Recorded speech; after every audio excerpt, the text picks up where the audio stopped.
வணக்கம் நண்பர்களே. இன்று நாம் சுயமரியாதை செல்ஃப் ரெஸ்பெக்ட் பற்றி தான் பார்க்க போகிறோம். இந்த சுயமரியாதை என்பது ஒரு சாதாரண வார்த்தையாக உங்கள் எல்லாருக்கும் தோணலாம். ஆனால் உண்மையில் இதுதான் நம்மளுடைய மன அமைதிக்கு ஒரு முக்கியமான மையப்புள்ளியாக இருக்குது. ஒரு மனிதனுக்கு பணம், பதவி, உறவுகள், நல்ல வேலை வாய்ப்பு என அனைத்தும் இருந்தும் சுயமரியாதை என்ற ஒன்று இல்லை என்றால் அவங்களோட லைஃப் ஒரு எம்டி பாக்ஸ் மாதிரி தான் இருக்கும்.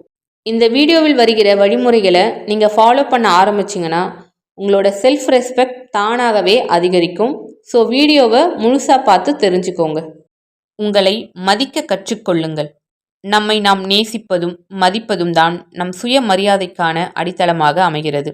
இதற்கு முன்பு பல முறை கண்ணாடி முன்பு நின்று உங்களை நினைத்து கவலைப்பட்டிருப்பீர்கள்.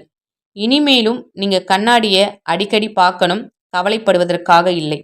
இனி ஒவ்வொரு முறையும் நீங்கள் கண்ணாடியை பார்க்கும்போது என்னை எனக்கு ரொம்ப பிடிக்கும், என்னுடைய நிறம், என்னுடைய தோற்றம், என்னுடைய இயல்பு என அனைத்தும் கடவுள் எனக்காக தனித்துவமாக அமைத்தது. இனிமேல் என்னுடைய கதையில் நான் தான் ஹீரோன்னு அழுத்தமாக, நம்பிக்கையாக, மகிழ்ச்சியாக சொல்லுங்க. உங்களை நீங்களே மிகவும் நேசிக்க ஆரம்பிக்கும் போது உங்களுடைய மதிப்பு தானாக உயரும். இந்த உலகத்தில் மரியாதை என்பதை மற்றவர்களிடமிருந்து நாம் எதிர்பார்க்க வேண்டிய அவசியம் கிடையாது. அதை நாமே நமக்கு கொடுத்து கொள்ள வேண்டும். நீங்கள் உங்களை நேசிக்க ஆரம்பிக்கும்போது, உங்களை மதிக்க ஆரம்பிக்கும்போது இந்த உலகம் தானாகவே உங்களை நேசிக்கவும் மதிக்கவும் ஆரம்பித்துவிடும். நம்முடைய சுய மதிப்பு என்ன என்பதை நாம் தெரிந்து கொள்ள வேண்டும்.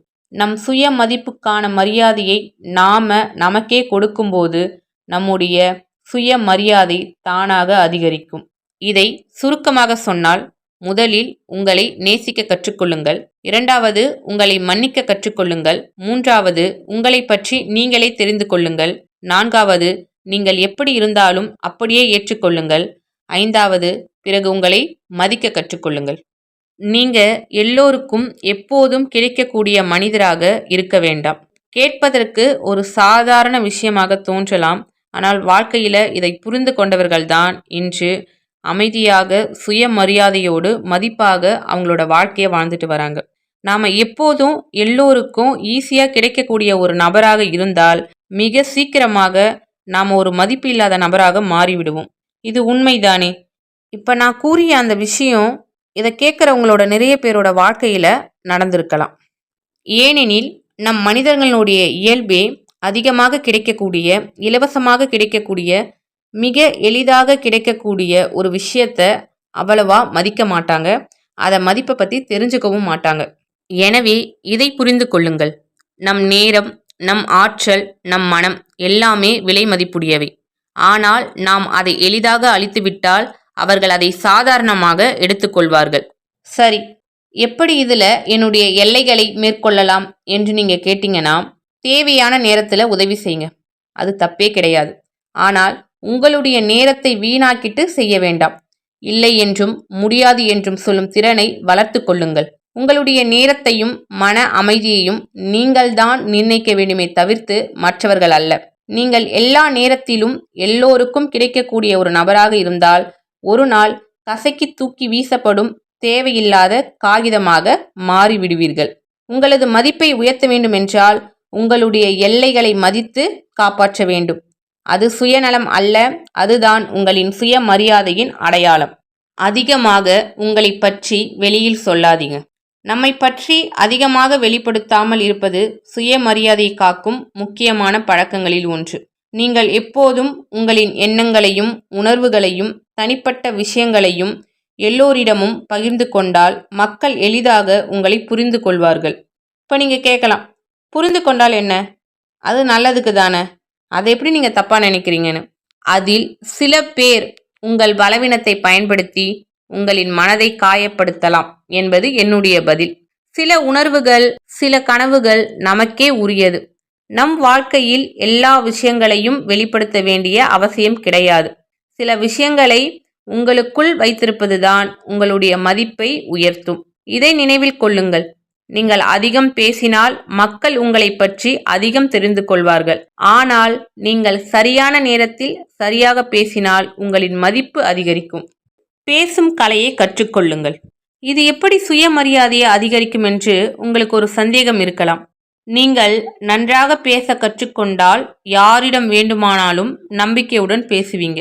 அந்த நம்பிக்கைதான் உங்கள் சுயமரியாதையின் அடிப்படை. நீங்கள் தெளிவாக பேசினால் மற்றவர்கள் உங்கள் கருத்தை காது கொடுத்து கேட்பார்கள், அதை மதிக்கவும் செய்வார்கள். இதுவே உங்கள் மதிப்பையும் மரியாதையும் அதிகரிக்கும். உங்கள் எண்ணங்களை தெளிவாக வெளிப்படுத்தும் உங்கள் பேச்சு திறனால் உங்களின் திறமைகளின் மீதும் உங்களின் மீதும் நம்பிக்கை ஏற்படும். அது தானாக உங்களின் மதிப்பை அதிகரிக்க செய்யும். எனவே நன்றாக பேச கற்றுக்கொள்ளுங்கள். அது உங்கள் சுயமரியாதையை உயர்த்தும், உங்கள் மீது மற்றவரின் நல்ல மதிப்பையும் பெற்றுத்தரும்.